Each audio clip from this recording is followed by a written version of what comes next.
Today's episode is extra special to me because I'm sitting down with a dear friend of mine I've known for many years, Natalie Nichols. Natalie's story is one so many women will see themselves in, from navigating broken relationships and becoming a single mom at a young age, to wrestling with acceptance, identity, and the pull of alcohol as she searched for belonging. Natalie knows what it feels like to try to fill the emptiness with the wrong things. But her story doesn't end there. Through the grace of God, Natalie found true freedom and healing through Jesus. Today, she is a devoted wife, loving mother, a high sought after hair colorist and expert in her field, and a powerful leader in his tribe, a ministry centered around Bible study, outreach, and helping people grow in their faith and identity. Her journey is a reminder that your past does not disqualify you. If you've ever struggled with acceptance, unhealthy relationships, or trying to numb pain instead of heal it, this conversation reminds you that freedom is possible. Before we dive in, if the Redeem podcast has encouraged you, would you take a moment to follow, share this episode with a friend, and leave a review? It helps more people find stories of hope and redemption. Now let's hear Natalie's powerful story of transformation and freedom. Have you ever found yourself struggling through life's unexpected twist, wondering, this isn't what I planned or hoped for? If so, you're not alone. Life rarely goes as expected, even when we think we've mapped it all out. Psalms 107:2. Let the redeemed of the Lord tell their story, those he redeemed from the hand of the foe. Welcome to the Redeem Podcast, a place of encouragement and hope. Through honest conversations and powerful interviews, we'll explore stories of transformation and resilience, even in the face of the impossible. I'm Lauren Burns, your host, and I'm so glad you are here. Welcome back to the Redeem Podcast. Y'all know sometimes I have my friends on, and today you get to meet Natalie Nichols. Natalie and I met, I won't tell you the whole story, but we met many years ago through our good friend Bree. But Natalie is a wife and a mother. Her youngest name is Cooper. I love that name. And she is a ministry leader of his tribe. His tribe is a really cool concept. It is not in a church. It is a standalone for men and women, anyone who wants to come and join and learn about the Bible, fellowship, even outreach throughout San Antonio.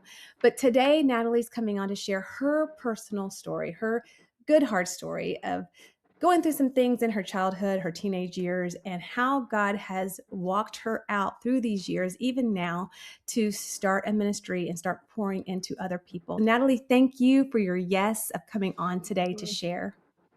Yeah, I'm so excited to be here. Thank you. You're It's totally welcome. like you were saying, a full circle moment. Lauren prayed before and we met on a cruise ship. And so we were cabin mates. It was just a total divine appointment. 10 years ago, would have never thought, like you said, that we would be anywhere, both of us in ministry, doing what we're doing. So, but God, right? Thankful for divine appointments. And y'all, Natalie's brave. I do have to just share this one part. I think my son Cooper, was 5 or 6. And Bree, y'all have to know Bree. She's got a great personality. She's like, okay, y'all are going to love each other. You're going to be roommates. Natalie's fine with you having a 5-year-old. I'm like, are you sure that she's okay with a 5-year-old and me? And we just hit it off. We were talking, it's like God knew back then what we would be doing now. Nat, I always ask people to share a little bit about the backstory before we get into what God's done in your life, because I think that's important. Take us back a little bit into your younger years of some of the things that you were going through.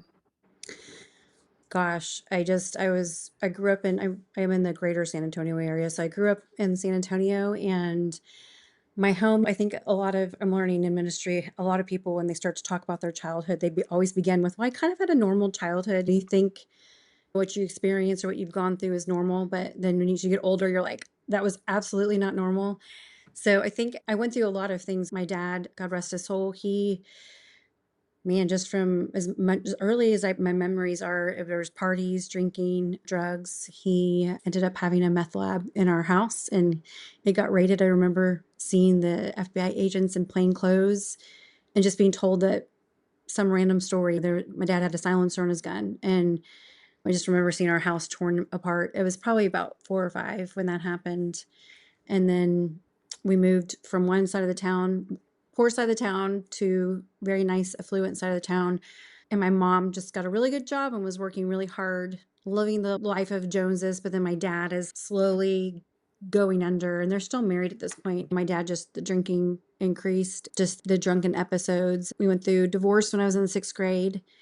My brothers eventually following down that path, starting in high school, like late high school for my older brothers. And then my younger brother, very, very early on, middle school, started drinking, doing drugs. So my life was definitely not your picturesque life. I lived on a really good side of town, went to really good schools, and I started working at 15 and always been a fashionista. So I would buy my clothes, so I would look the part. I discovered recently that was all a part of covering the shame, this hyper fixation on gotta look the part, gotta dress the part. I was modeled in my mom. I don't think a lot of people really knew just at face value what was going on. But then high school, I started drinking pretty heavily, skipping school. I didn't quite go under per se, like other people that were around me, my brothers and stuff, but I was definitely showing all the signs of the trauma and the dysfunction that was going on at home. What did relationships look like with guys in that high school season? Goodness, I was like a serial dater.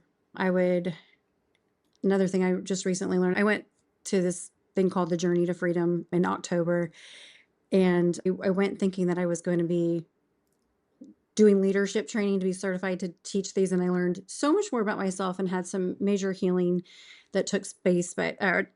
I was always boy crazy. Every few weeks, a different relationship.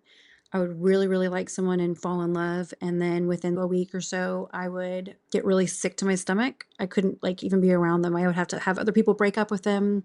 I would just completely shut it down. And now I realize that was ambivalence because of the trauma and stuff that I was going through. I was just acting out this ambivalence, that just the hot and cold, because it was just what I had learned to be, just kind of flaky. I remember my cousin used to call me Flakely.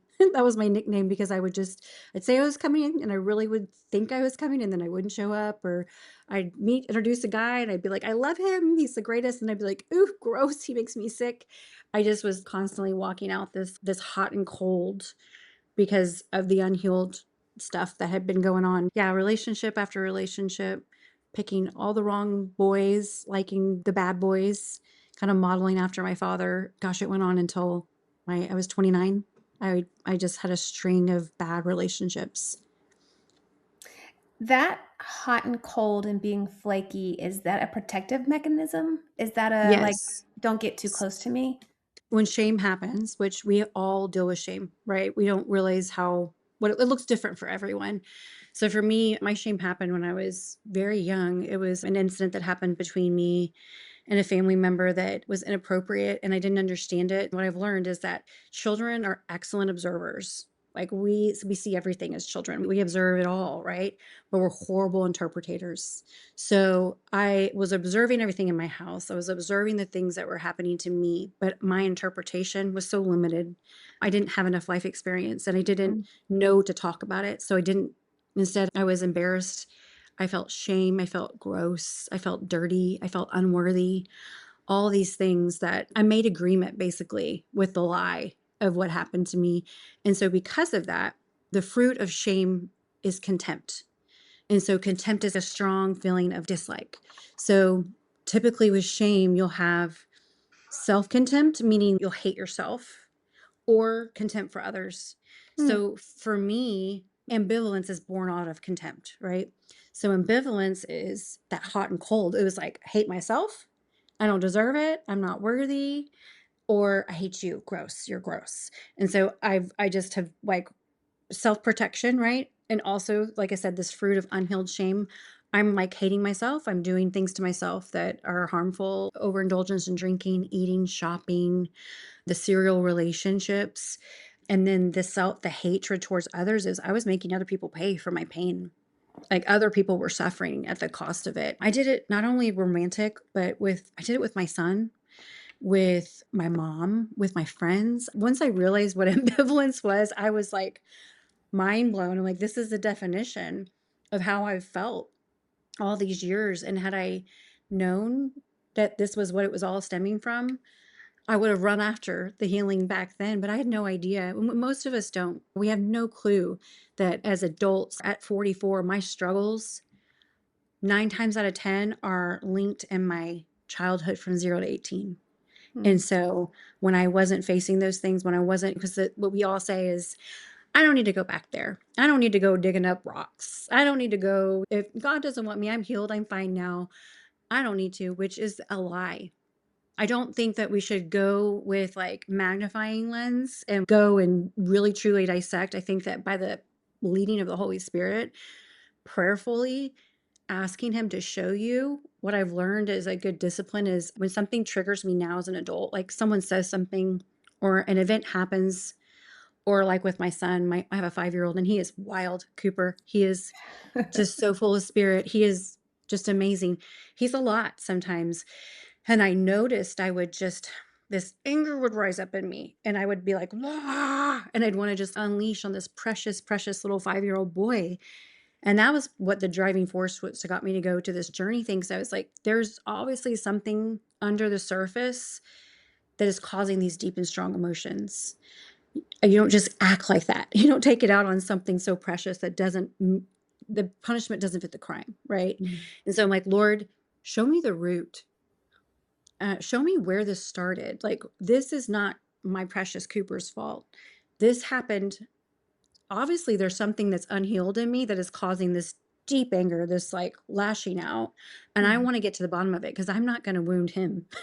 I was wounded. I'm not going to continue the cycle. I'm a generational curse breaker, and he is too. So this stops now. And so what I learned when I went was what happened to me. I was the same age as Cooper. Mm. So part of me is like, I think it's because I'm angry. I was unforgiving of the little girl, the little me that had gone through all the things. They make you look at a picture of yourself. And I got really stuck when it was like, because you have to bring 2 pictures of yourself around young age. So there's this beautiful picture of me as like a 4 or 5-year-old, and I'm in a cute little dress, and my hair's a hot mess, and I just look precious. And the picture didn't trigger me at all before this, but as we're going around telling our stories and I'm digging up these things, and I'm getting to the point of where like, oh, this happened at that age. Part of the process is looking at that little girl and saying, it's not your fault. Mm. You didn't deserve this. You didn't ask for this.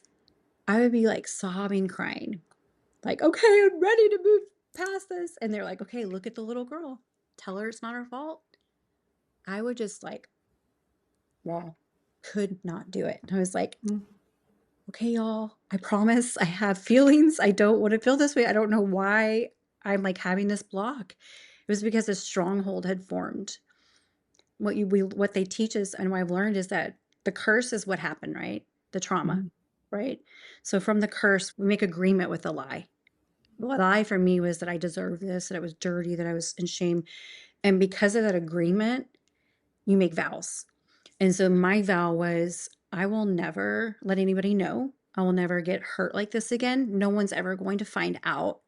I don't deserve a life of purity. I don't deserve like the normal life that other clean, pure girls deserve because of what happened to me. And until I broke agreement with the lie and the vows, this is the craziest thing. It was like the idea of like Satan caused the curse, the lie, the trauma that happened to me. But because I came into agreement with it and I made this vow and I kept it a secret, I was the one with the key to the chain that was around my neck. Mm. And I was keeping myself chained back there. And it was such a revelation. I was like, oh my gosh, by me not talking about it and me being so shamed of this all these years, I was keeping that broken piece of me back there, not living the fullness of what God had called me to. So I was able to finally walk through it with, I had the most precious group of people loving on me through it all. And I was able to walk through and look at that little girl and sob and tell her, it's okay. It's not your fault. You did not deserve that. Those were all lies. And you have a good life now. It was such a full circle moment. It was beautiful. One of the things I do want to bring up, I don't want to forget this. Once I uncovered all this stuff when I was tasked with going home and how is it going to change going home. I was like, well, I'm so glad I found this out. I'm so set free. I'm not gonna tell my husband about it, my mom, though, because it's just kinda weird, and I don't want, like, they don't really need to know. My husband loves me so much, and it hurts him to hear when I've gone through my painful moments. He would rather not because he doesn't wanna go there because I don't it'll hurt me. And so I remember being in our group, and telling the group, "I'm so glad I've had this revelation. I'm just gonna keep this to myself." I'm not gonna say his name, but one of our group leaders was this precious man, and I had a nickname for him. I'm just gonna say his name was Fred, and so I Okay. called him Papa Fred, and because he was like everybody's dad. Then I was like, "Yeah, I'm not gonna tell my husband he can't handle it, and I don't want him to carry the weight of that. That's just too much." And he was like sitting there like, "Okay, all right. Well, you don't have to do that, but you will never. Just know that you will never have the closeness and the fullness of intimacy in the relationship of your marriage that you desire if you're keeping this from him because it's a secret and Mm, it happened to you and it hurt you and it formed you and made you who you were today. And this is a part of you and he needs to know that." And he made vows for mm, better or for worse. mhm, You carry each other burdens. You need to tell him. And he was like, "You do not have to, but know that this will be a wedge. It's a secret, essentially." And it made me realize like, it was like a revelation again because I realized there were so many things about my life that I was keeping from my husband, not lies at all, right? right. It was like things that were going on at work because I didn't share anything. I was like, he doesn't want to know.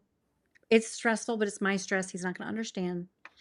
Things that would go on between my friends or among his tribe, I just would keep a lot from him because I was like making an agreement. Like he doesn't want to know. He can't Mm, handle it. He doesn't care about my drama. And I realized I was edging him out of so much of my life. There was so much that he just had no idea, that I was going through or just about mhm. me. And so I was like, "Okay, Lord, fine." And so it took me about 3 weeks after being home, but I did finally share with him, and it wasn't an easy conversation. And it wasn't because of his response. It did make it was a we walked through some things. But I will say that we have never been closer. Mm, Ever.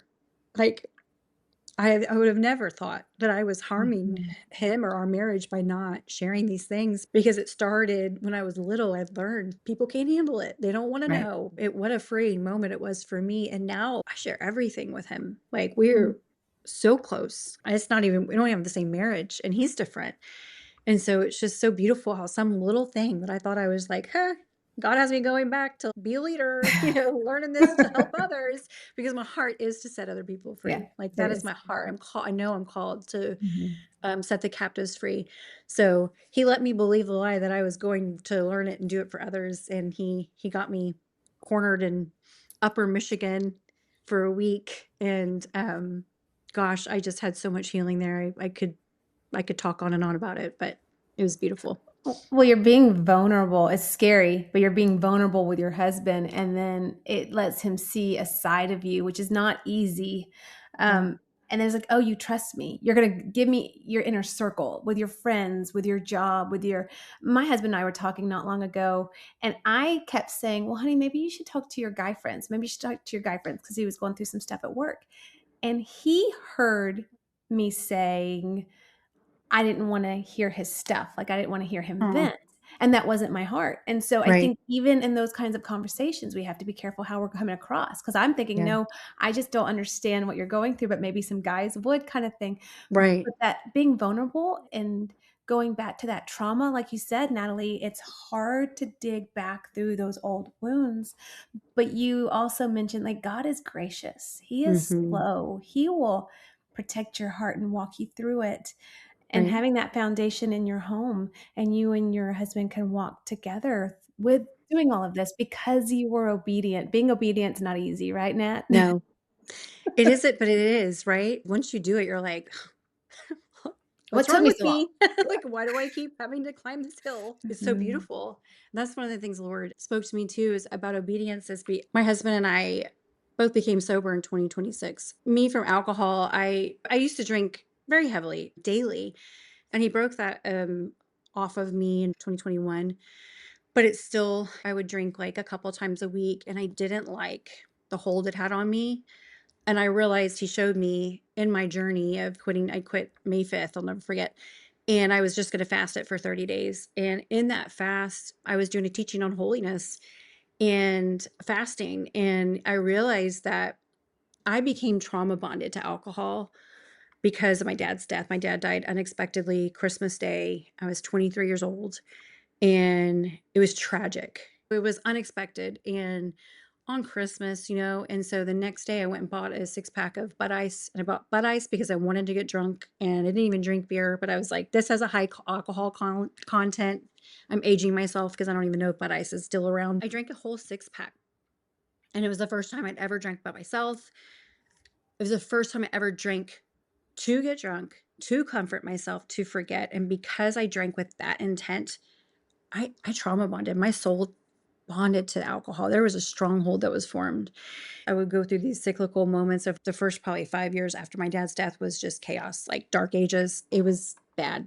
And then as I tapered off and got better, even in ministry, I was still drinking. I would still have drinks at ministry meetups. I would think like, "Oh, this is how we're gonna bring in this crowd. Let's have a wine Bible study." I would just kind of buying into the lie that it was okay for me because it was okay for others. I had the problem. I'm not saying anything against Right. alcohol. It was something that the Lord had told me to put down. It was something that I was still going to for comfort. And so March 5th, May 5th, I laid it down.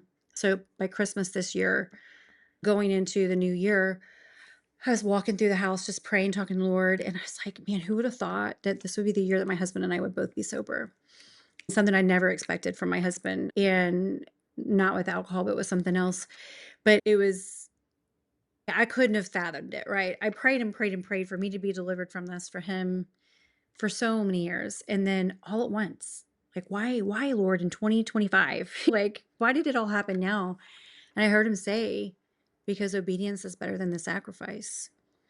And I just feel like he was telling me in that moment, "Your obedience of laying it down, even when you could have justified it, right? Because I Mhm. wasn't getting drunk. I wasn't over, indulging.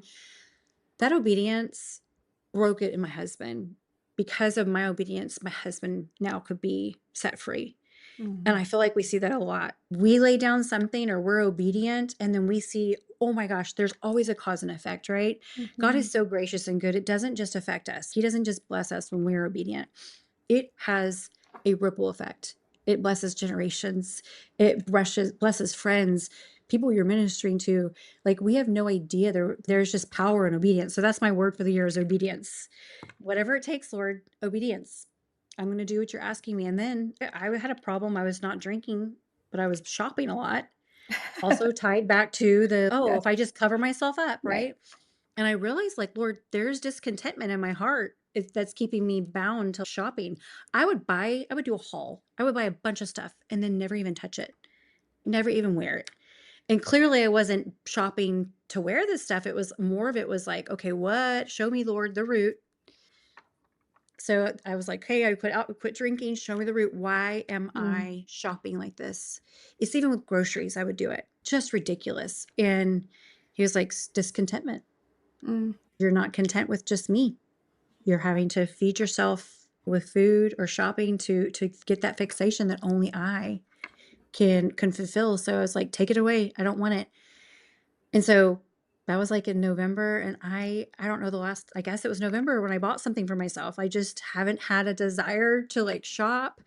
It's awesome. It is so free. I'm so proud. I'm like, I'm doing all these things, but it's not me. Yeah. It's the more I surrender, the more empowered I am, right? It's like the more I Mhm. die, the more I'm actually living. And I'm like, I'm not needing all these things anymore. It's like, He's enough. I wanna go back to what you were talking about with your husband and obedience and that surrender, you surrendering alcohol and that ripple effect. I just did a study in Proverbs, and it talks about the Proverbs woman, but it talks about how her husband is proud sitting at the city gates. In the Bible, we always hear that sitting at the city gates because that people would gather and would greet, and the men would hang out, and because of that woman that is surrendering, that is praying, that is getting up early in the morning, that is doing that sacrifice, her husband can be proud. And we so often hear of the husband being the spiritual leader. I do believe in the times that we're living in, a lot of times it's not the husband. A lot of times it is the Yeah. woman that's doing all the praying. For the person that might be in that kind of a situation, I hope that you hear this and the shame of your husband not being the spiritual leader, that shame be gone, and Yeah. know that your prayers, that you're reading the Bible, that you're a sacrifice, God sees it and he will bless your marriage in ways that you will Absolutely. never know. And he will bless your Amen. husband, and your husband will see the fruits of your labor because you're honoring God. Yeah. This is so beautiful, Lauren. It's so true because I prayed for like 15 years for these things to break off my husband. 14. I'm rounding up. We've been together 14 years. I've at the point where this is just my journal from last year.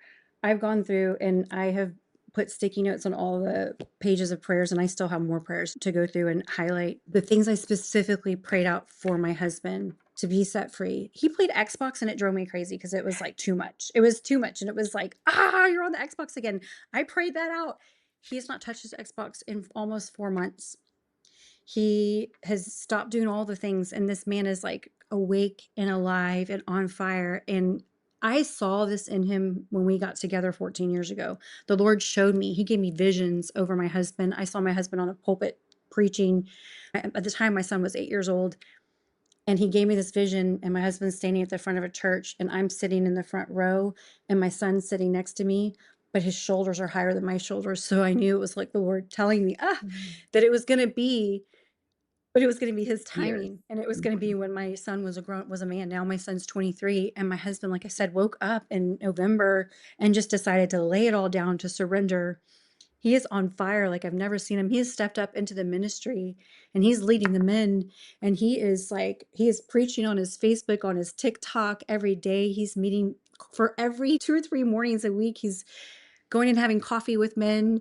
He's just driving back from Houston right now because he had to drive there to tell his family member that he forgive him after 20 years of something. And he is just going through and like asking for forgiveness, repenting.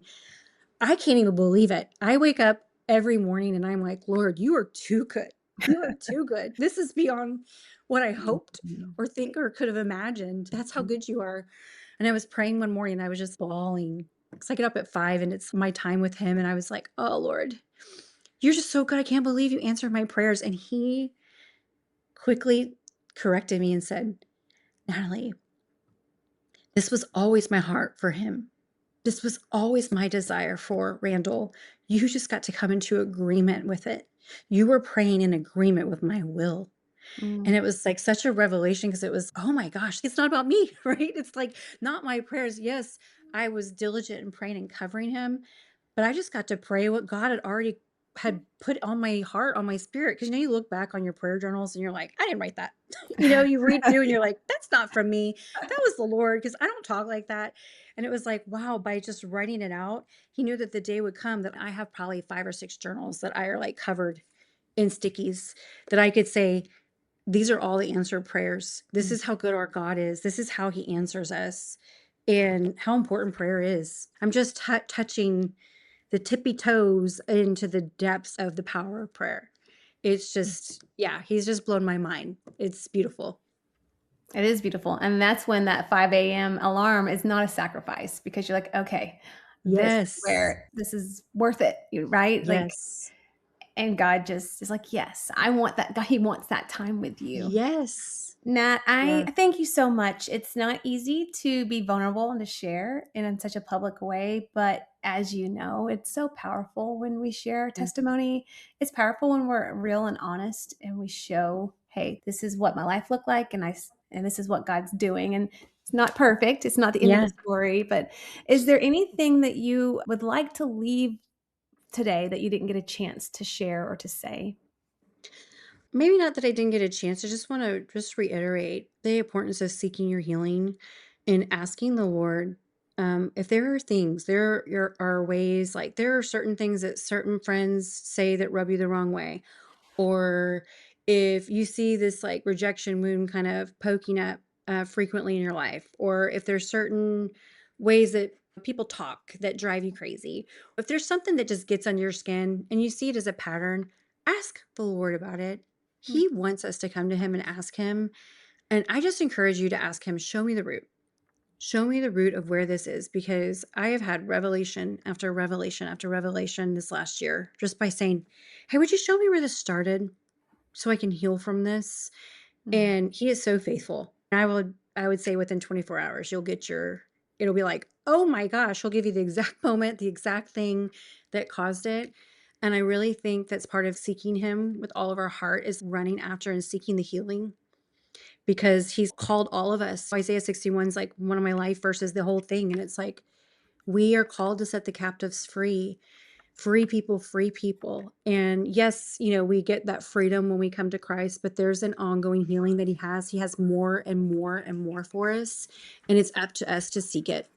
We have to seek after our healing, and it's not just for us, right? Because I heard a long time ago, and it's beautiful. By your stripes we are healed, right? The verse in Isaiah, by Jesus' stripes we are healed. In the same way, when we go through something, we have our stripes, right? We have those wounds of what we've been through. We now have that anointing where that wound is, to help heal it in other people, just like Jesus helped heal it in us. And he uses us, and he will use us. And it's just a beautiful thing. Life is so different when you know that you're being used by him and you're seeing other people heal and be set free. So I just encourage you to ask him, and he will show you. He's faithful. Thank you, Nat. I know you have his tribe. If someone is local and wants to be a part, what is the best way to find your ministry? So we have a website. It's histribe.org. It's histribe.org.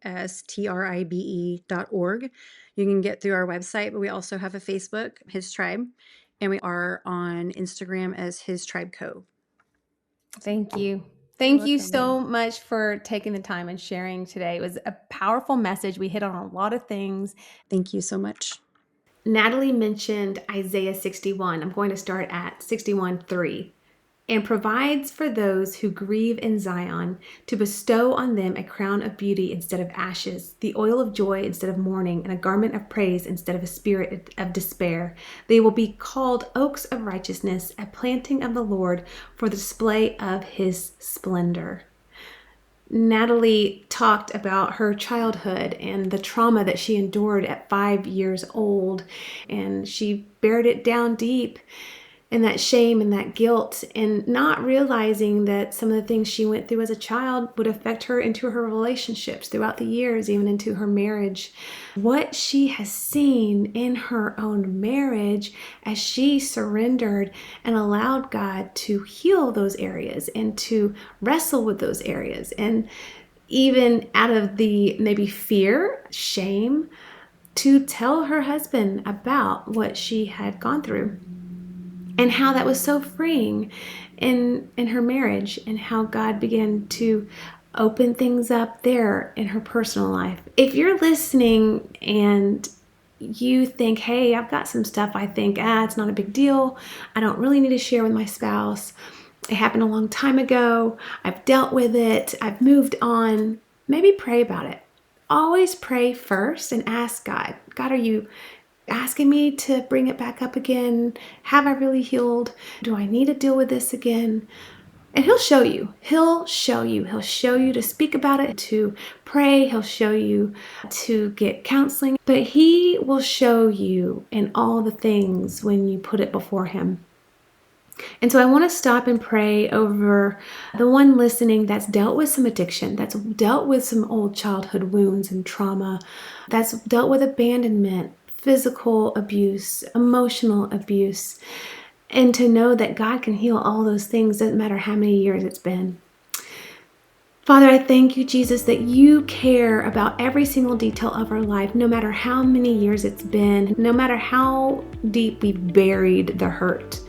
And God, I ask that you would bring healing right now to the person listening as they listen to Natalie share and if it's broken something within their spirit or brought memories back up, God, would you take those memories? Would you heal them? Would you show the person what to do, how to handle it, to seek counseling, to talk with a friend, to talk with their spouse, to pray over it, to surrender it, to lay it down. And God, would you just break those chains that have kept people bound. In Jesus' name, amen. Thank you so much for listening to the Redeemed Podcast. Thank you for taking the time wherever you are, driving in your car, sitting in your chair, drinking a cup of coffee. I thank you. Because of you, the Redeemed Podcast is able to reach people, to encourage people, to share truths, to share testimony. The Bible says there is freedom when we share our testimony. And so if this episode has meant something to you, would you drop a review, share this link with someone, and know that God sees you, He loves you, and He calls you redeemed. Until next time, I hope you have a fantastic day.